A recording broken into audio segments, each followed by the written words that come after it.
नमस्कार, मैं विवेक आपका स्वागत करता हूँ वीसीजी एस्ट्रो में। आज का विषय है प्रिडिक्ट चाइल्ड बर्थ और timing of child birth in वैदिक एस्ट्रोलॉजी यूजिंग चरदशा। अगर आपको थोड़ा सा भी नॉलेज है अबाउट चरदशा कि इसमें राशियों की दृष्टि होती है तो बेहतर होगा समझने के लिए कि जैसे कि इसमें 3 तरह की होते हैं कि जैसे जो 3, 6, 9, 12 जो राशियां हैं वो आपस में देखती हैं, ये बाकी की राशियों को नहीं देखती हैं। और जो 1, 4, 7, 10 हैं ये देखती हैं 2, 5, 8, 11 को। और 2, 5, 8, 11 देखते हैं 1, 4, 7, 10 को। इसमें एक एडिशनल कंडीशन ये है कि 4, 5 को नहीं देखेगा, 5, 4 को नहीं देखेगा। सिमिलरली 7, 8 आपस में नहीं देखते हैं। जो भी आपस में जुड़ी हुई राशियाँ रहती हैं, जो नेबरिंग और एडजेसेंट राशियाँ जिनको बोलते हैं, वो आपस में नहीं देखते हैं। कि जैसे अगर 4 है तो 4 देखेगी, 5 को नहीं देखेगा, ये 8, 11 और 2 को दिखेगा। इसी तरीके से जो 11 है वो 10 को नहीं देखेगा, बाकी 1, 4, 7 को देखेगा। ये एग्जाम्पल के तौर पे बता रहा हूँ, ये एप्लीकेबल कर सकते हैं हम बाकी की राशियों पे। अब इसमें हम प्रिडिक्ट कैसे करेंगे या टाइमिंग कैसे निकालेंगे चाइल्ड बर्थ की, वो इम्पोर्टेंट है। कि इसके अंदर एक तो स्थिर कारक होते हैं, जो पुत्र कारक होता है, जो स्थिर पुत्र कारक होता है वो होता है जुपिटर, जो हम विंशोत्तरी दशा में भी देखते हैं। और यहाँ पे चर दशा में ये चेंज हो जाते हैं कारक। जैसे कि ये बर्थ चार्ट के लिए अगर आप देखेंगे यहाँ पे 7 कारक कोई मैं फॉलो कर रहा हूँ, जो श्री गुरुदेव श्री केन राव जी का मेथड है। कि यहाँ पे हर किसी चार्ट पे ये चेंज हो जाते हैं कारक। 7 कारक होते हैं: अमत्य कारक, आत्म कारक, घ्नति कारक, भात कारक, दर कारका, मातृ कारका, पुत्र कारका, पिता कारका। तो ये हर चार्ट पे चेंज हो जाते हैं, तो इनको फॉलो करेंगे। और ये जहाँ पे भी बैठे हैं वो किस राशि पे आस्पेक्ट कर रहे हैं, जो भी हमने देखा कि भी किस तरह से राशि का आस्पेक्ट होता है एक दूसरे को, तो वहाँ से 5, 9, 5वां घर, 9वें घर, भवत भवाम, वो वाले कंसेप्ट हम फॉलो करेंगे। और ये जो मेथड जो एक्सप्लेन कर रहा हूँ मैं, वो गुरुदेव का ही है। इसको मैं आपको मॉडिफाई करके भी बता सकता हूँ, थोड़ा सा मॉडिफाई किया है। और 10 मिनट में जितने भी चार्ट होंगे मैं उसको कवर करने की कोशिश करूँगा। तो पहला चार्ट ले रहे हैं कि जातक को 2 संतानें हुई, एक 2019 में। तो ये पहली बात तो ये D1 चार्ट है और ये D7, और ये चर दशा मैंने निकाली है। और यहाँ पर ये विंडो पे क्या डिस्प्ले कर रहा हूँ, किस तरीके को आप फॉलो करें। बर्थ चार्ट, कारका, D7 और चर दशा, ये आपको 4 चीज़ें फॉलो करनी है। ओके, तो अभी ये जातक को 2019 जुलाई में एक संतान हुई थी और 2021 जून में एक संतान हुई थी फर्स्ट वीक में। तब जातक की शादी जो हुई थी वो 2016 में हुई थी। तो 2019 जुलाई में जो संतान हुई थी, तो तब चर दशा चल रही थी सेजिटेरियस और टॉरस, या धनु कहें या वृषभ राशि कहें उसकी हम।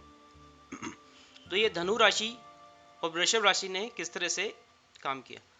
तो पहला स्थिर कारक का जुपिटर है, ये हमने देख लिया है। इसमें पुत्र कारक का क्या है, वो सैटर्न है। दोनों साथ में बैठे हैं कन्या राशि में। वो आस्पेक्ट कर रहे हैं, जैसे बताया था कि 3, 6, 9, 12 आपस में देखती हैं। 3, 6, 9, 12 ये आपस में देख रही हैं। तो सेजिटेरियस, तो यहाँ पे सेजिटेरियस खुद भी 5th हाउस है लग्न से, और इसकी दशा चल रही है। तो ये आस्पेक्ट कर रहे हैं दोनों, स्थिर पुत्रकार का और इस कुंडली के लिए जो चर पुत्रकार का है, दोनों आस्पेक्ट कर रहे हैं। तो ये एप्लीकेबल हो जाता है कि रिजल्ट देगा।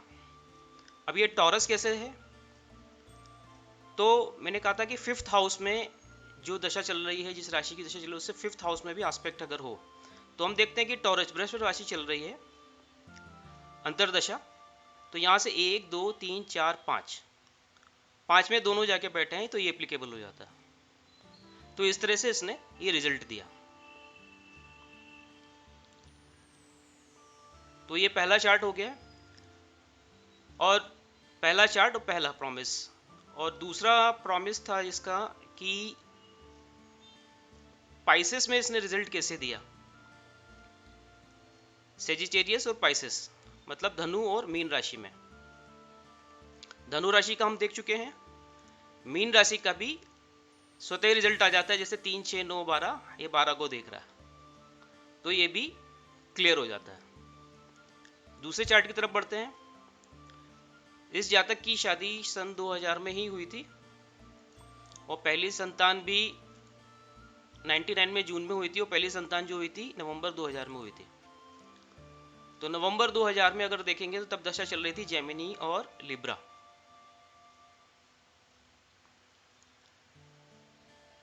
तो जेमिनी और लिब्रा तुला राशि जो का है, उसमें किस तरह से है, तो स्थिर पुत्रकार का जुपिटर यहाँ पर बैठा है, और इस चार्ट के लिए वीनस बन जाता है पुत्रकार का, चर पुत्रकार का। तो वीनस यहाँ बैठा हुआ है, अगेन 3, 6, 9, 12। तो ये जो चर पुत्रकार का है वो इस राशि को देख रहा है जेमिनी, ये एप्लीकेबल हो जाता है कि ये रिजल्ट देगा। अब लिब्रा से कैसे देखेंगे इसको हम, तो लिब्रा से देखने के लिए अगर हम D7 में जाते हैं तो यहाँ पे देखेंगे कि ये वीनस जो पुत्रकार का है लिब्रा से 5वीं राशि, 1, 2, 3, 4, 5, और लिब्रा में स्थिर पुत्रकार का बैठा है जो कि चर पुत्रकार का को भी देख रहा है, ये 11वीं राशि को देख रहा है, या कहें इस जो चर पुत्रकार का है वो लिब्रा को देख रहा है, एक दूसरे को देख रहे हैं। तो यहाँ पे स्थिर पुत्रकार का ऑलरेडी है, नेचुरल पुत्रकार का ऑलरेडी है लिब्रा में, और वहां पे जो चर पुत्रकार का है उसका भी एस्पेक्ट आ गया है इस राशि से, क्योंकि जैसे मैंने बताया था कि 1, 4, 7, 10 वो राशियां देखती है, 2, 5, 8, 11 और 2, 5, 8, 11 देखती हैं 1, 4, 7, 10 को, तो यहाँ पे क्लियर हो जाता है। दूसरी संतान जो हुई थी वो 2004 में हुई थी अगस्त में, तो उस समय टॉरस और एक्वेरियस थे, वृषभ और कुंभ।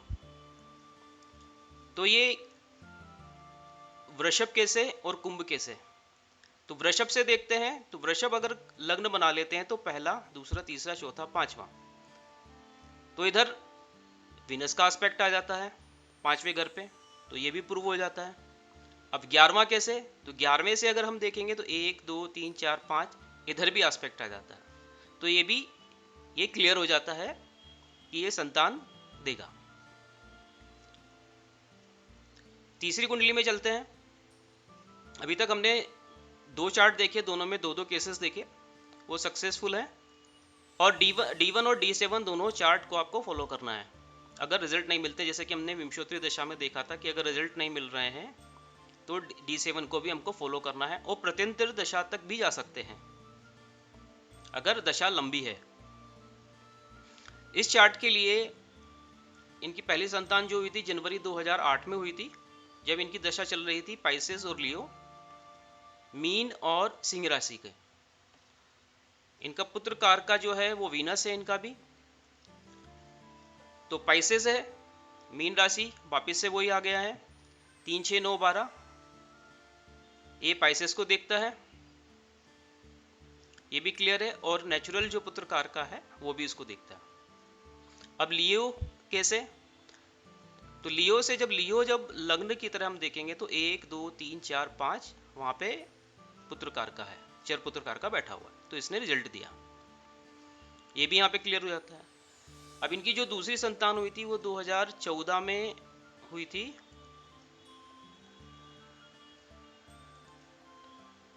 22 अगस्त 2014,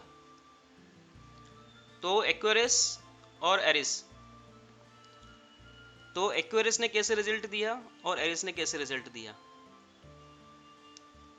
तो हम देखेंगे कि जैसे अभी हमने फिफ्थ हाउस देखा था, तो एरिस से अगर हम देखें तो एरिस से ये नौवां घर होता है, भवत भवाम। 1 2 3 नवे, एक एरिस से नवे घर में बैठा है आपका चर पुत्रकार का।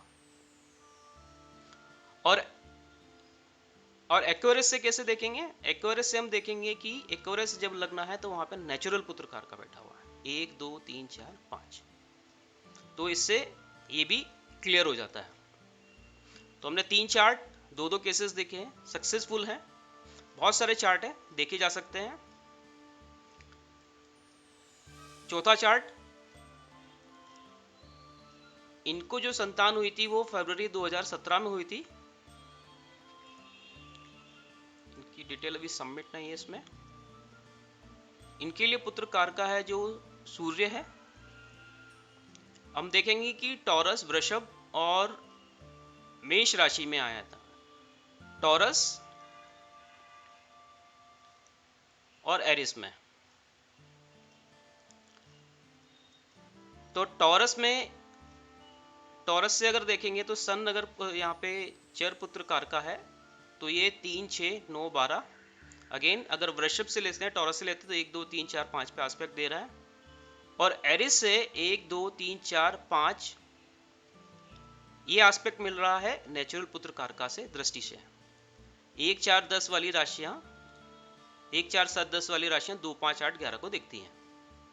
तो ये भी यहाँ पे क्लियर हो जाता है। आगे बढ़ते हैं नए चार्ट में।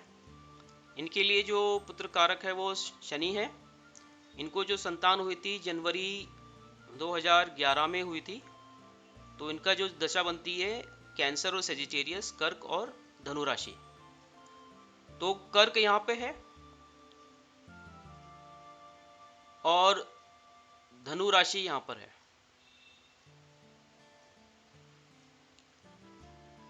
और जुपिटर यहाँ पर है। तो कर्क राशि से अगर हम देखेंगे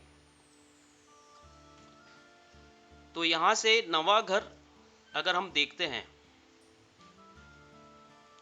तो यहां पर नेचुरल जो पुत्र कारक है उसका एस्पेक्ट है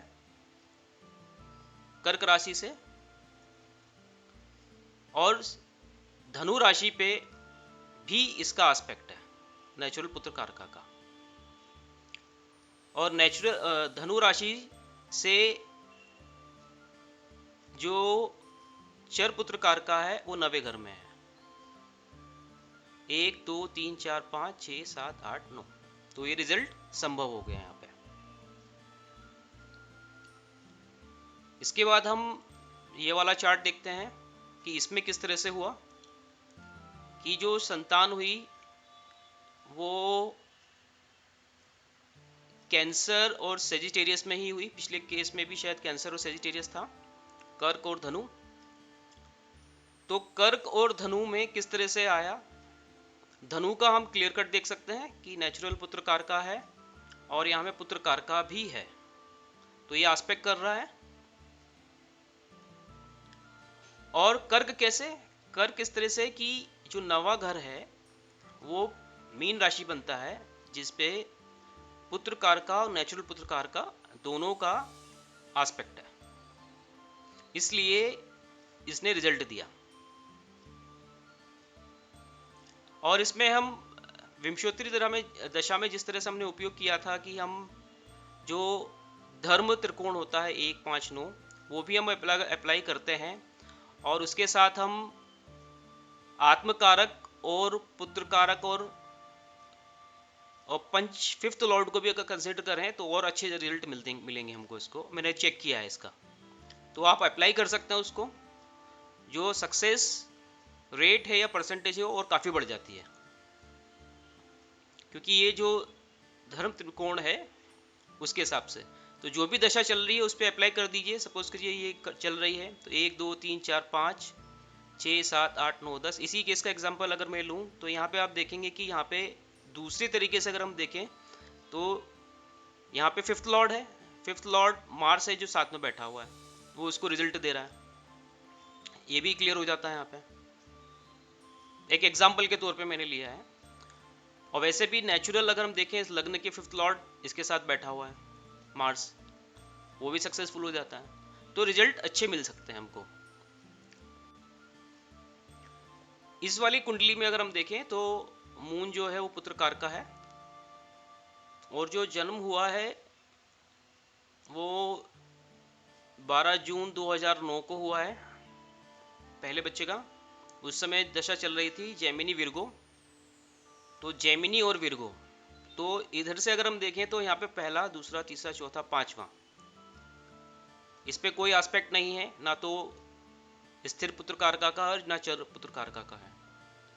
6, 7, 8, 9, लेकिन यहाँ पे आते हैं नवे घर में भवत भवाम, तो यहाँ पे मून और जुपिटर दोनों का एस्पेक्ट मिलता है, तो ये सक्सेसफुल हुआ। यहाँ पर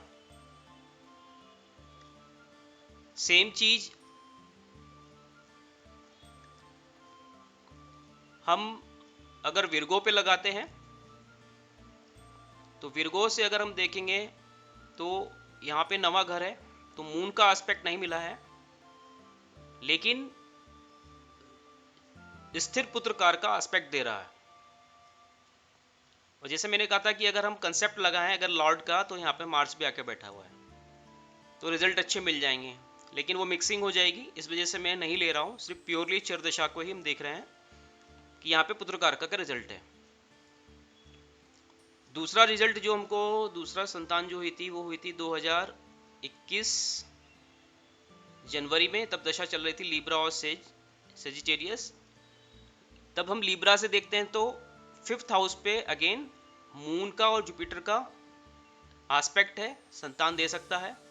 अब सेजिटेरियस क्यों, तो सेजिटेरियस में आप देखेंगे कि 5th हाउस में ही पुत्र कारका बैठा हुआ है, यहाँ पर मून पुत्र कारका यहाँ पे बैठा हुआ है, तो ये रिजल्ट इसने दे दिए। ये लास्ट चार्ट देखते हैं हम कि जो संतान हुई थी वो नवंबर 2019 में हुई थी, तो एरिस विर्गो, तो एरिस और विर्गो ने रिजल्ट कैसे दिए, तो एरिस में इनका जो पुत्र कारका है वो है मरकरी, जो कि बैठा हुआ है 4th में, और स्थिर पुत्र कारका जुपिटर वो बैठा है एरिस में, तो एरिस ने रिजल्ट दे दिया है अपना। विर्गो ने किस तरह से दिया,